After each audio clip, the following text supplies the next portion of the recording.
Nah, ini orang-orang yang di kota tadi itu harusnya ngapain gitu untuk bisa menjaga dan melestarikan Kars itu sendiri? Yang pertama saya coba koneksikan tadi, cerita tadi itu mencoba mengkoneksikan sampai ke hubungan yang kecil-kecil sekali itu. Yang pertama supaya kita punya perasaan yang sama soal Kars. Saya bilang sebenarnya tidak perlu mereka bawa harus ke sana untuk ini. Ada banyak cara misalnya. Ketika mereka berkampanye di media sosial, saya pikir itu sudah luar biasa. Salah satunya itu ya. Atau misalnya teman-teman di kota, penggiat-penggiat di kota mendorong regulasi di tingkat pemerintah soal perlindungan Kars misalnya. Itu bisa saja. Atau kemudian melakukan program bersama di kampung, peningkatan kapasitas masyarakat karena akses masyarakat terhadap informasi dan pendidikan yang terbatas.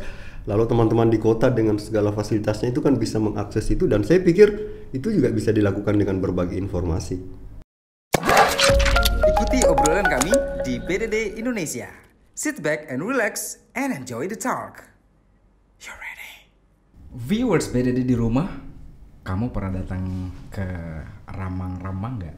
Itu ada di Kota Maros, dan sekarang kita sudah mendatangkan pionirnya ataupun orang yang sangat paham betul mengenai Ramang-Ramang tersebut. Bapak Muhammad Ikhwan. Ya. Saya panggil Bapak Muhammad Ikhwan ya. Lebih akrab mungkin dipanggil Iwan Dento. Iwan Dento.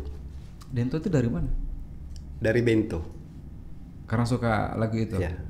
Namaku Dento. Ya. Kenapa bukan Bento aja sekalian namanya? Dento itu Takut dibilang menjiplak gitu. Dento sebenarnya singkatan, Dentoa. Dento. Oke. Ya, Iwan memang dari kata ikhwan. Iya.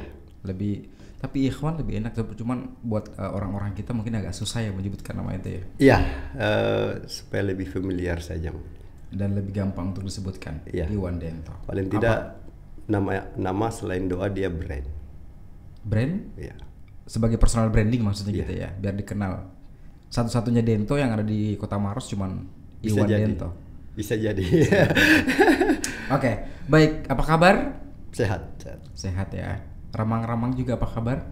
Ya, sudah buka kembali sekitar 2 Selama bulan. pandemi ini. Selama pandemi kita tutup sekitar 3 bulan. Dari Maret sampai bulan Juni berarti. Juni, ya. Juli Agustus sudah dibuka lagi. Sudah mulai dibuka pelan-pelan. Seramai sebelumnya? Oh, tidak. Jadi 80% pengunjung kami itu domestik. Artinya ketika bandara masih belum lancar, maka kami pastikan pengunjung ke Ramang-Ramang juga belum lancar. Kalau mungkin orang di Sulawesi Selatan, Makassar, Maros, Goa dan sekitarnya sudah tahu Ramang-Ramang itu apa ya. Tapi bagi viewers yang mungkin se-Indonesia, mereka pasti belum tahu, apalagi di Jakarta ya. Iya. Jakarta pasti sangat belum tahu masalah Ramang-Ramang itu apa sih sebenarnya. Iya. Ramang-Ramang itu nama kampung. Jadi sebuah dusun. Dulu kalau pagi itu selalu diselimuti kabut di bagian atas. Jadi itu dulu. Sekarang sebenarnya masih ada, tapi tidak setebal dulu. Iya, betul. Ramang-ramang itu berarti awan. Ramang itu bahasa lokal. Ramang-ramang artinya adalah banyak awan. Banyak awan. Atau berawan. Agak kabut gitu ya. Kabut ya. Saya pikir tadi ada hubungannya dengan remang-remang. Remang-remang, Iya. kabut-kabut, kurang terang gitu kayak. Hanya perbedaan watt lampu saja. Oke. Ramang-ramang dan remang-remang. Ramang-ramang itu kan kalau yang saya tahu selama ini ya, yang saya dengarkan adalah itu adalah salah satu objek wisata yang sangat indah sekali. Ya. Betul? Menurut orang. Menurut Iwan Dento? Bagi saya dia nyaman. Nyaman, bukan indahnya saja. Ya. Atau karena sudah bosan dengan keindahannya Ramang-Ramang, akhirnya dikatakan nyamannya aja. Indah itu lebih relatif, memang mendorong kita bosan. Tapi nyaman itu agak berat ya. Iya. Kayaknya saya bilang ya bagi saya dia nyaman. Ya. Nyaman pada saat kita berada di sana? Ya. Merasa seperti rumah kedua? Ya. Dan Anda juga merupakan owner dari rumah kedua. Ya. Rumah kedua itu adalah warkop. Ya, warkop. Ataupun kafe, bukan kafe ya, lebih ke warkop. Warkop, ya. Oke. Nah, kita membahas masalah Ramang-Ramang dulu karena Ramang-Ramang ini bisa dikatakan sebagai salah satu maskot yang ada di Maros itu sendiri, Kabupaten Maros. Nih, Maros ini kan ya orang kalau misalnya mau terbang ke Makassar pasti mampirnya di bandara, dan bandara Makassar itu letaknya ada di Kabupaten Maros. Sebenarnya gitu ya. Iya. Berarti tidak jauh dari bandara Makassar, Bandara Sultan Hasanuddin itu sudah bisa mengakses ke Ramang-Ramang. 30 kilo. 30 kilo. Ya kurang lebih 45 menit. berkendara. Di desa apa namanya? Desa Salendrang. Desa Kecamatan? Salendrang, Kecamatan Bontoa. Bontoa. Satu desa lagi perbatasan dengan Pangkep. Kalau ada orang turis, Ya. domestik ataupun asing yang pengen datang ke sana tuh aksesnya bagaimana? Dari bandara bisa langsung ke Salendrang. Ya mereka pasti nggak tahu Salendrang itu di mana dong. Pertama saya pikir kita ada map hari ini. Oke. Yang kedua kami ada informasi di bandara. Kami juga sudah berjejaring dengan kawan-kawan di Angkasa Pura. Beberapa informasi kami ada di sana. Kami berjejaring dengan kawan-kawan di Dinas Pariwisata, berjejaring dengan himpunan prawisata, para pengusaha-pengusaha travel juga kami sudah bikin jaringan. Artinya kebanyakan tamu itu dibawa sekarang oleh travel, usaha jasa travel. Biasanya kami cukup menyiapkan jasa di sana, tetapi kami juga sering menerima pengunjung-pengunjung yang awalnya juga tidak tahu apa-apa. Yang backpacking gitu ya. Backpacking sering kami terima, dan saya yakin sekali bahwa ketika kita searching di Google soal Ramang-Ramang, saya pikir informasi kami cukup banyak, nomor kontak juga ada. Penyebutannya Ramang-Ramang atau Remang-Remang? Ramang-Ramang. Ramang-Ramang gitu ya. Pas apa Ramang? Ramang. Ya, Ramang-Ramang. Oke. Apa yang jasa-jasa apa saja yang ditawarkan orang-orang yang datang ke sana pada saat itu? Kami memang lebih ke wisata alam. Oke. Atau sekarang lebih populer disebut desa wisata. Desa wisata. Iya, jadi atraksi utama kami adalah naik perahu. Perahu Joloro ini adalah Perahu apa? perahu Joloro. John Loro. Iya. Ini perahu tradisional yang oleh orang tua kita dulu dipakai melaut, cari ikan, kemudian dipakai untuk mendistribusikan barang-barang mereka dari kampung ke kota dan sebagainya. Itu di tahun kapan tuh? 80-an, 70-an? 80-an. Oke. Sampai tahun 90-an Masih digunakan sebagai alat itu. alat itu, dan belakangan sempat mulai hampir hilang sebenarnya di Ramang-Ramang Joloro ini. Lalu kemudian kami coba mengembalikannya, tetapi mencoba menyesuaikan fungsinya ke kegiatan atraksi wisata, dan kami bersyukur bahwa fisik Joloro hari ini sudah mulai kembali banyak ditemukan di Ramang-Ramang, termasuk para pembuatnya yang dulu sudah hampir hilang juga, itu sudah mulai ditemukan kembali, regenerasinya sudah mulai muncul sebenarnya. Ya. Yang kedua, kita lebih ke landscape. Jadi landscape itu adalah pemandangan di sebuah wilayah. Nah, jualan utama landscape kami adalah pegunungan kars. Pegunungan apa? Kars. Ya. Secara umum kars ini belum terlalu populer ya. Iya. Kalau di Maros, Pangkep mungkin masyarakat lebih kenalnya atau lebih gampang menyebutnya sebagai batu gamping. Batu gamping. Iya. Berarti semacam bebatuan gitu ya, Iya. yang besar. Ya. Oke, Batu oke. gunung. Batu gunung. Ya. Saya mohon izin memberikan informasi sedikit soal kars. Bagi kami kars ini kan adalah simbol kehidupan, dia identitas. Di kawasan kars ini itu orang-orang tua kita di zaman prasejarah 20.000 sampai 40.000 tahun yang lalu itu meninggalkan jejak-jejak peradabannya, sejarahnya di mulut-mulut gua dalam bentuk gambar-gambar dinding dan sebagainya.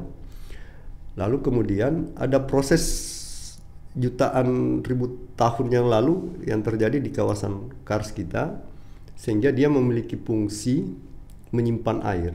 Jadi suplai 40% suplai air kita sebenarnya itu berasal dari kawasan kars. Belum kita bicara soal binatang-binatang, tumbuh-tumbuhan yang khas endemik yang tumbuh di kawasan kars. Seperti apa tuh binatang khas tersebut? Misalnya ada makaka maura. Apa? Makaka maura Sejenis apa itu? Jenis monyet. Oke. Dan itu memang endemik di Sulawesi, adanya di kawasan kars. Atau misalnya burung ranggong.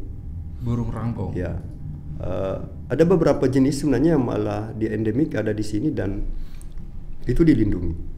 Belum kita bicara binatang-binatang di goa dan sebagainya. Lalu apa keuntungan mereka untuk kita? Kan ini arogansi kita ya sebagai manusia. Iya. Contoh misalnya ada beberapa tumbuhan misalnya kalau dia hilang maka potensi kita sehat juga akan hilang. Karena dia berfungsi obat, dia berfungsi apa dan sebagainya.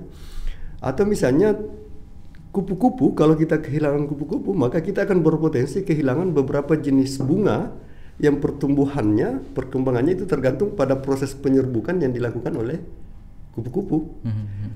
Nah, belum kita bicara air. Daya tampung kawasan kars ini terhadap air itu bekerjanya seperti spons. Jadi air yang kita nikmati hari ini dari Bantimurung misalnya, itu ditampung oleh kawasan kars di bagian bawah, lalu kemudian dikeluarkan berlahan-lahan. Karena itu airnya tidak akan habis meskipun musim kemarau. Yang terakhir saya ingin katakan adalah, selama ini yang keliru menurut saya adalah cara kita melihat kars ini hanya dari satu sisi. Jadi kita melihat kars ini sebagai sebuah komoditi. Jadilah dia bahan baku kegiatan ekstraktif, ya, dibuat ini, dibuat itu. Lalu kemudian kami berpikir bahwa ternyata cara pandang itu juga harus ditambah. Nah, apa yang kami coba lakukan di Ramang-Ramangkan sebenarnya adalah mencoba melihat kawasan kars ini dari perspektif dia sebagai identitas kehidupan. Jadi ada dua cara pandang ini yang saya pikir harus disampaikan, bahwa betul dia boleh dilihat sebagai sebuah komoditas, sebagai sesuatu yang bisa dijual, tetapi jangan lupa harus dilihat juga sebagai sebuah identitas kehidupan yang harus dijaga. Nah, yang terjadi kan kemudian ada sebagian orang yang berpikir bahwa saya kan tinggal di kota nih, saya tidak ada hubungannya dengan kars dan sebagainya.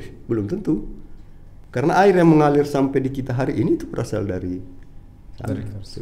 Karena itu saya pikir ini menjadi tanggung jawab kita bersama. Lagi-lagi kami bukan anti pembangunan, anti pemerintah, tidak. Kami hanya mencoba mendorong cara pandang yang lebih banyak sebenarnya. Dari Bapak Iwan Dento sendiri, harapan Bapak pribadi untuk orang-orang seperti mereka itu apa? Harus ngapain mereka untuk melestarikan kars itu sendiri? Sebenarnya kan setiap orang itu punya caranya, punya jalannya. Hari ini ketika kita menghadirkan saya ke sini dan ini terpublis dengan baik sebagai bagian dari kampanye, itu kontribusi kita. Mengkampanyekan tentang kars tersebut dan juga wisata alam itu gitu ya. Jadi tidak perlu ke sana nanam pohon dan sebagainya, bahwa itu kemudian baru dianggap sebagai kontribusi, tidak. Nah. Mereka bisanya ngapain? Ini kita berbicara masalah orang-orang yang tadi dibahas, bahwa orang-orang yang berada di perkotaan, yang mungkin mereka beranggapan, oke, itu tidak ada hubungannya lagi sama saya karena saya di kota dan sementara ini kan letaknya di pedesaan gitu kan, harusnya orang desa yang melestarikan itu. Tapi sebagai orang Maros kan ataupun orang Sulawesi Selatan berarti harus melirik itu juga karena sumber air kita berasal dari sana gitu kan. Nah, ini orang-orang yang di kota tadi itu harusnya ngapain gitu untuk bisa menjaga dan melestarikan kars itu sendiri? Yang pertama saya coba koneksikan tadi, cerita tadi itu mencoba mengkoneksikan sampai ke hubungan yang kecil-kecil sekali itu. Yang pertama supaya kita punya perasaan yang sama soal kars. Saya bilang sebenarnya tidak perlu mereka bawa harus ke sana untuk ini. Ada banyak cara misalnya. Ketika mereka berkampanye di media sosial, saya pikir itu sudah luar biasa. Salah satunya itu ya. Atau misalnya teman-teman di kota, penggiat-penggiat di kota mendorong regulasi di tingkat pemerintah soal perlindungan kars misalnya. Itu bisa saja. Atau kemudian melakukan program bersama di kampung, peningkatan kapasitas masyarakat karena akses masyarakat terhadap informasi dan pendidikan yang terbatas. Lalu teman-teman di kota dengan segala fasilitasnya itu kan bisa mengakses itu, dan saya pikir itu juga bisa dilakukan dengan berbagai informasi. Jadi cuma sekedar menyebarkan informasi itu ya? Secara langsung juga bisa. Ada banyak kawan-kawan kami di kota yang kemudian ikut terlibat aktif dalam kegiatan kami. Misalnya teman-teman komunitas penggiat budaya misalnya, ya saya pikir dengan mereka membuat kegiatan yang kemudian menyebarkan informasi soal urutan sejarah kita dari rumah orang tua kita tinggal di batu, tinggal di pohon, lalu kemudian bikin rumah batu dan sebagainya. Saya pikir ini bagian. Jadi apa ya? Hampir semua orang kita sebenarnya punya akses ke sana. Iya, punya. Orang yang datang ke sana, turis domestik ataupun asing. Karena yang mengunjungi ke sana itu bukan sekedar turis domestik saja ataupun lokal gitu kan. Orang asing pun juga ada beberapa yang datang ke sana. Itu datang ke sana bayar nggak sih?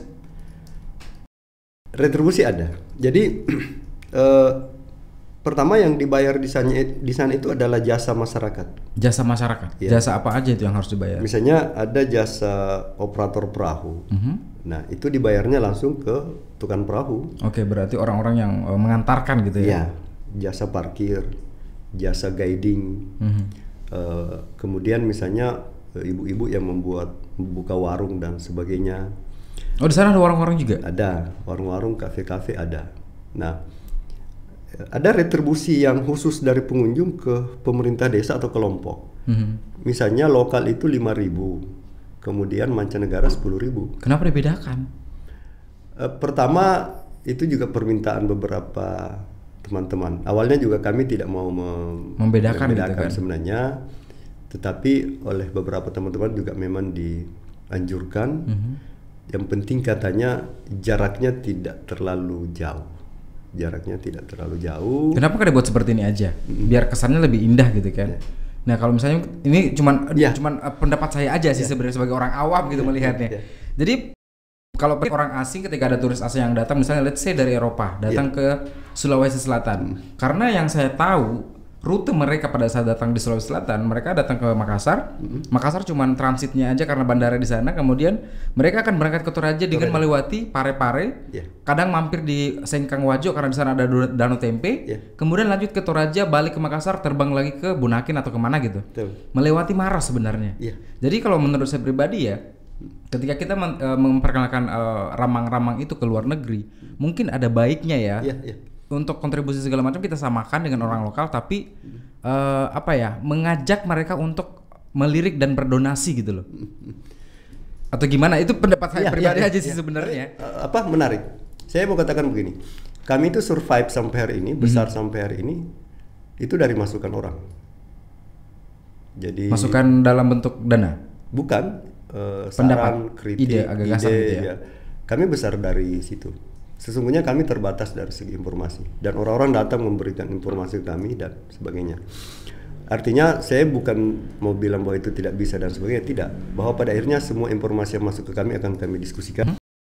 Dirumbukan akhirnya di teman-teman apapun. Musyawarah untuk mufakat gitu ya. Ya.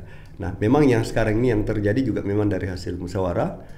Beberapa teman-teman dari luar memang juga menyarankan bahwa memang ada baiknya dibedakan. Pertama di tempat lain itu juga memang dibedakan, rasanya juga tidak enak kalau kemudian kita terlalu menonjol bahwa di Raman-Raman pembayarannya sama kan. Kami hanya bersepakat kemarin yang penting jaraknya tidak terlalu jauh. Tidak begitu jauh. Walaupun jaraknya adalah 50% perbedaan. 50%. 100% makanya. 50%. Karena kan 5.000 itu dengan kan kalau kita bicara tempat-tempat lain retribusi 5.000 itu sebenarnya sudah hampir tidak ada ya. Berarti 5.000 itu untuk apa tuh? Untuk kontribusinya saja? Iya. Belum termasuk pada saat kita harus bayar yang mengantarkan. Ya, itu jasa masyarakat. Jasa masyarakat, jasa kepada orang yang mengantar gitu ya. Jadi retribusi masuk itu kami peruntukkan untuk perbaikan fasilitas, untuk biaya operasional teman-teman pengelola, kemudian distorkan ke desa sebagai pendapatan asli desa. Nah, dari jasa masyarakat misalnya yang tukang perahu itu biasanya akan diambil sekitar 2% sebagai retribusi mereka ke desa. Kenapa itu mesti ada? Supaya kemudian desa atau komunitas ini punya bertanggung jawab terhadap aktivitas teman-teman di bawah. Jadi apapun yang terjadi di bawah harus ditanggung jawab oleh komunitas. Berarti melalui ini sudah terjawab ya? Karena di luar sana pasti banyak orang bertanya, kenapa harus dibedakan retribusi untuk orang lokal dengan orang luar negeri? Jadi ini for those who are going to visit Ramang-Ramang and also tourism spots in South Sulawesi, this is for you, for your information, why we have to compare, we have to differentiate between your tuition for the local, domestic, and also overseas. Sejauh ini sih kami hampir tidak pernah ya menerima komplain dari bule di persoalan retribusi. Sebenarnya kalau untuk 10.000 itu kecil buat mereka gitu kan. Yang sering kita terima komplain malah lokal. Itu dia. Saya sebagai orang lokal justru, saya bukan orang asing. That's why I told you this why. Gitu kan? Karena tadi saya berpikir bahwa saya mewakili orang-orang banyak teman-teman saya di luar sana yang selalu bertanya masalah itu. They keep asking me that question. Kenapa harus dibedakan antara bayaran domestik dengan orang asing gitu kan? Padahal sama-sama pengunjung gitu. Tapi memang ada beberapa alasan yang paling kuat yang bisa dijadikan patokan gitu kan, dan bisa dijadikan memang seperti itu karena retribusi Rp5.000 per orang itu sangat sedikit sekali ya. Kami malah ada kompensasi sebenarnya. Misalnya guide itu gratis, free. Panitia pelaksana, kalau teman-teman bikin kegiatan di sana, ada panitia pelaksananya 5 orang, itu free. Guide diberikan apa dong? Dikasih apa dari panitia? Pertama dia, bukan, maksudnya kalau kita ngantar tamu, guiding orang ke sana, itu akan free karcis. Oh, free card. Oh, guide yang free karcis. Iya, free karcis. Berarti cuman turisnya aja Turisnya yang saja. Oke. Iya. Termasuk kalau teman-teman misalnya bikin kegiatan, ada kepanitiaan, biasanya juga kepanitiaan juga kita kasih free, atau paling tidak dia potong 50%. Kalau saya mengajak teman-teman saya datang, saya dikasih. Karena kita guiding, kita free. Oke. Ya, termasuk misalnya teman-teman mahasiswa peneliti itu juga akan punya perbedaan sendiri. Kenapa? Karena kami mendahulukan proses edukasinya, proses belajarnya sebenarnya. Ya. Bahwa betul kami mengharapkan uang dari kegiatan itu, tetapi kan juga tidak boleh serta-merta kita berpikir ke sana. Iya. Retribusi itu ada ketika memang layak gitu ya. Jadi ketika mereka mahasiswa yang datang pengen observe segala macam, kami fasilitasin sana. Oke, that's very good. Mempromosikan ramang-ramang ke luar negeri. Ya. Usahanya seperti apa sampai saat ini? Saya mau tanya dulu sebelum jawab. Oke. Percaya tidak kalau ramang-ramang punya website? I do. Saya percaya itu karena ramang-ramang bukan objek wisata yang biasa aja. Percaya tidak kalau ramang-ramang punya kamera DSLR? Itu saya belum tahu. Saya pernah melihat di sosial media sih, dan wah gila, keren-keren foto-fotonya dan segala macam di websitenya, di Google pun keren-keren. Tapi saya belum tahu secara detail tentang itu. Itu punyanya ramang-ramang atau punya orang yang datang ke sana gitu? Kan dua ini kan sepertinya menjadi alat promosi yang harus ada. Oke. Website dan kamera yang supaya bisa menghasilkan gambar yang bagus. Dan ya kan? Kami tidak punya dua-duanya. Tidak punya dua-duanya. Terus caranya? Setiap orang yang datang ke sana punya media sosial, punya website, punya akun dan sebagainya. Tugas kami adalah membuat mereka bercerita yang baik soal ramang-ramang. Pernah dibikinkan kompetisi mungkin? Tidak juga. Kenapa nggak dibuatin? Pertama kami coba mendorong orang-orang bercerita ke kampung kami secara lepas. Kalau secara ekspresif gitu ya, terserah mau. Kalau baik, seperti apa? Ya bilang baik. Kalau kotor ya bilang kotor. Fair gitu. Tidak ada masalah. Tidak ada yang sembunyi-sembunyikan. Tidak ada. Yang kedua, kami coba berjejaring. Misalnya dari mana gambar-gambar itu kami dapat? Ya kami punya jaringan kawan-kawan fotografer yang kalau masuk pun misalnya tidak gratis, paling tidak difasilitasi bahwa nanti ada rumah di sana, kita bisa tempati tinggal dan sebagainya. Lalu kemudian kami bilang nanti foto-fotonya yang tidak dipakai diupload di media sosial ya. Teman-teman komunitas, media misalnya, kami juga kalau ada acara ke sana biasanya akan terkonek ke teman-teman media. Jadi intinya sebenarnya promosi yang dilakukan di Ramang-Ramang adalah melalui jaringan. Saya juga ke sini, saya pikir ini akan membantu promosi saya. Sebuah jaringan juga gitu. Iya. Dan bukan tidak penting itu website dan sebagainya, penting bagi kami, tetapi belum prioritas karena kami swakalola. Karena itu kami harus manfaatkan yang ada dulu. Artinya kalau misalnya kami baru punya mangkok, ya tidak apa-apa. Mangkok itu kita pakai makan, pakai minum kopi, tidak apa-apa. Karena pun kalau mau dipaksakan juga setengah mati. Oke. Ya. Berarti nggak pernah punya kamera secanggih mungkin dan nggak punya website sama sekali? Tidak. Itu jawabannya. Tapi promosi tetap jalan dan lancar dengan teman-teman yang datang berkunjung ke sana. Ya, tugas kami adalah memberikan pelayanan yang baik untuk mereka. Saya pengen ngomong sama teman-teman di rumah dong, viewers di rumah nih. Kalau kamu pernah datang ke Ramang-Ramang, saya pengen tahu opini kamu tentang Ramang-Ramang tersebut. Coba kamu masukkan pengalaman kamu di sana di kolom komentar ya. Pengen tahu aja saya. Karena ini Ramang-Ramang luar biasa ya. Yang penting cerita jujur. Iya, cerita jujur itu yang paling penting. Bilang bagus kalau bagus, bilang jelek kalau bilang jelek. Kalau memang kamu lihatnya jelek di sana, gitu kan? Ada komplain apa, kemudian positif negatifnya apa di Ramang-Ramang. Supaya nanti jadi masukan juga nih, ya kan buat panitia. Tolong komentarnya yang fair di kolom komentar, kita tunggu. Kami besar itu dari komplain negatif. Betul. Jadi apa ya? Maksudnya saya santai saja. Orang bilang kotor, enggak apa-apa. Memang kotor? Tidak, maksudnya kan pernah ada juga orang yang tiba-tiba datang pas lagi kotor, misalnya habis bikin acara dan sebagainya. Ya enggak apa-apa. Itu yang bersihin siapa kalau kotor seperti itu? Ada panitia. Kami ada petugas. Ada petugas disiapin. Iya, kami ada petugas kebersihan, ada petugas keamanan.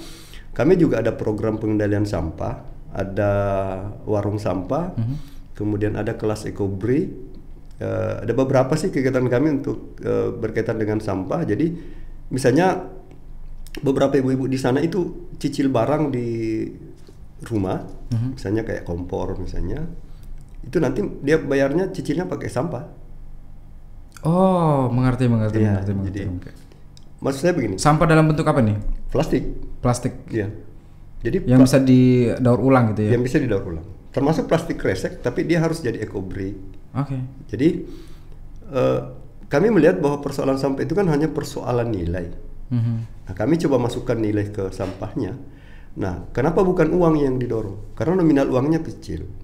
Kecenderungan orang ketika dengar barang itu biasanya keinginannya akan sedikit lebih besar daripada saya bilang nanti satu karungnya saya beli 5.000.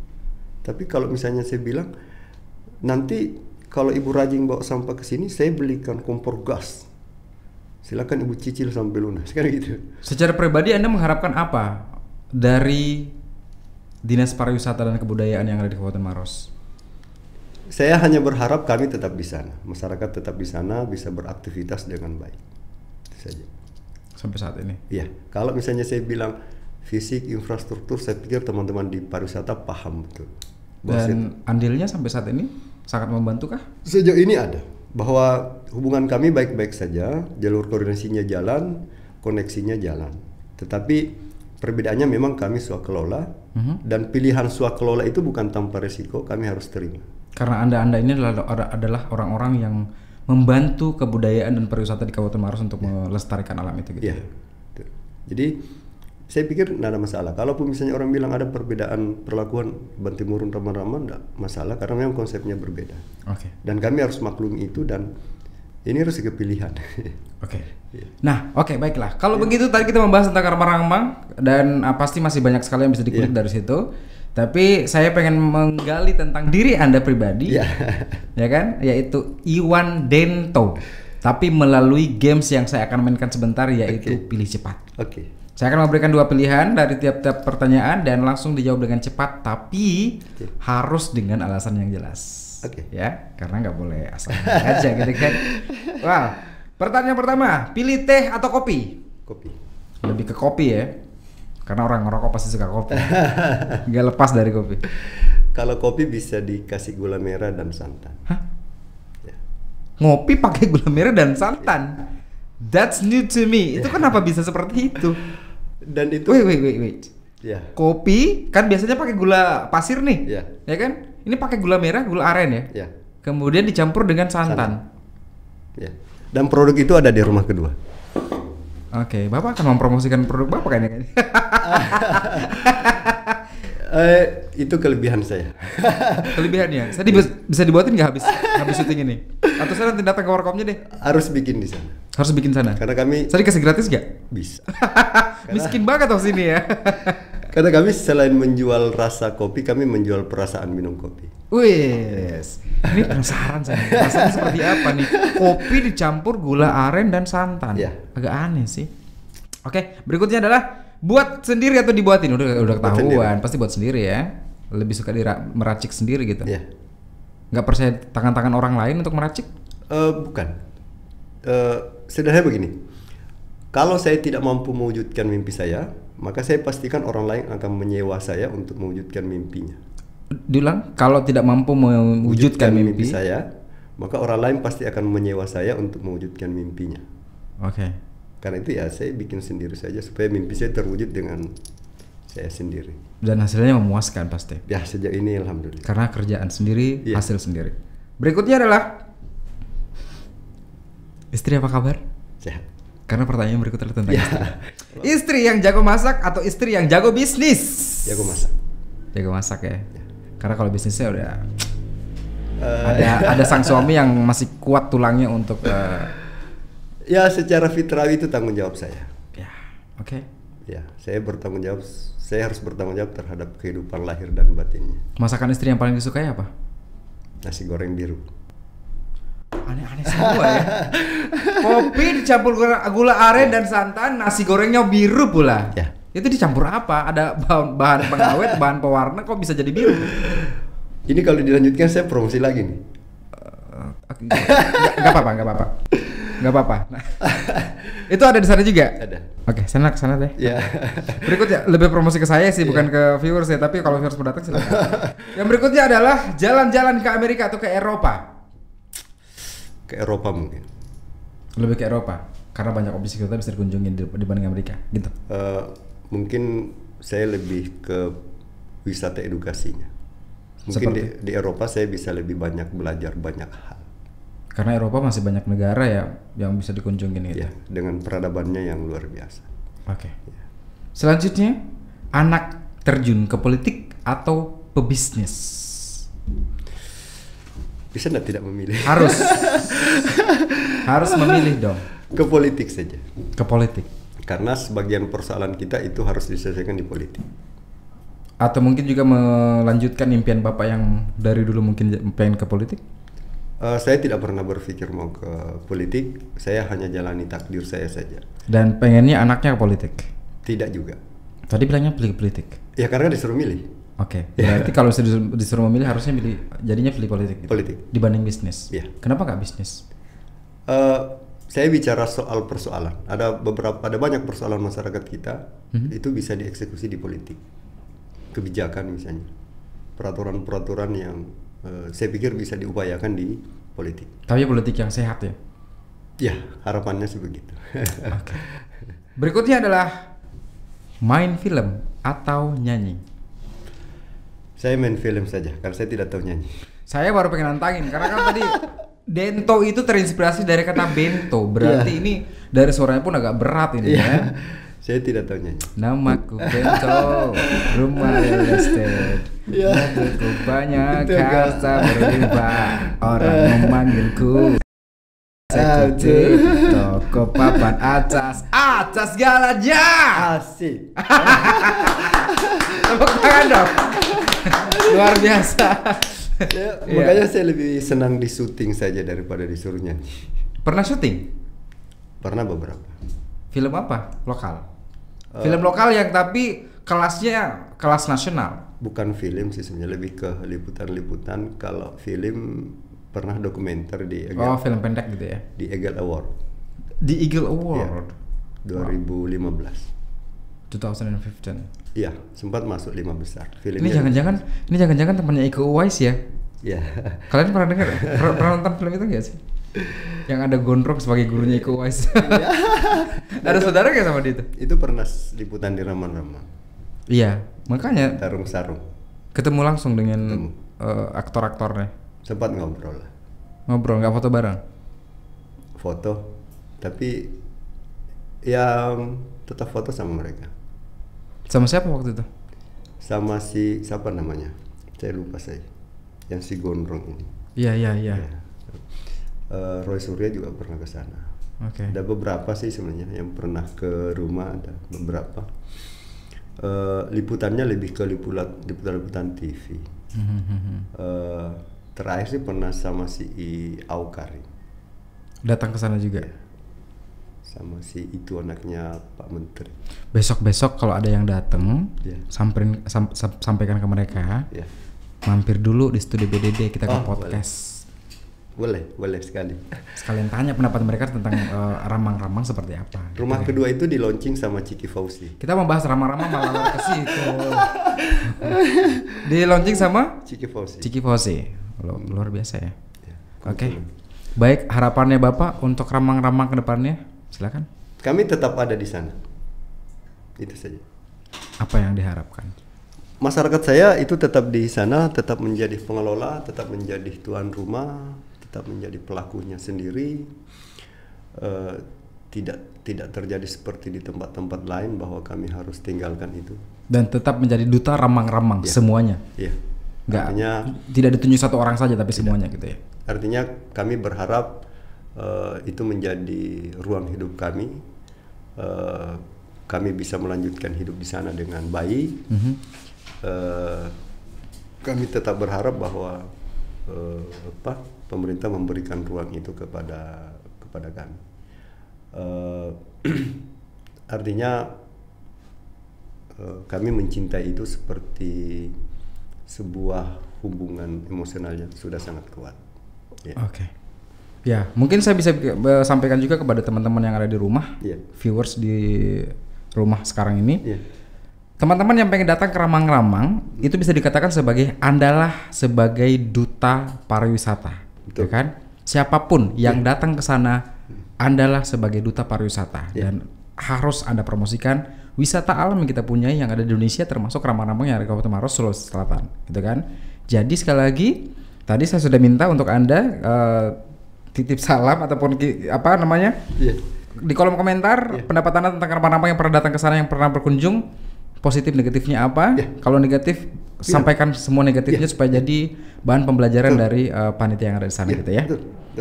Terima kasih banyak Pak Iwan Dento sudah hadir. Pertanyaan terakhir saya satu. Itu kalung dari mana? Ini induknya namanya Maros Point. Ini replika. Maros Point itu adalah anak ujung panah. Orang-orang purba, orang-orang prasejarah yang terbuat dari batu, aslinya berusia sekitar 20.000 tahun yang lalu. Hanya karena aslinya tidak bisa dibikin kalung, ya saya bikin replikanya. Itu ada baca-bacanya nggak tuh? Tidak.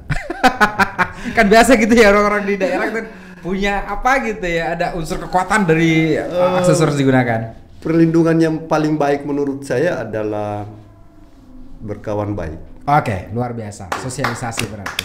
Terima kasih banyak sudah hadir, telah berbagi cerita mengenai Ramang-Ramang dan juga inspirasi yang luar biasa. Inspirasi untuk kalian di rumah, BD Indonesia pamit mundur, sampai jumpa.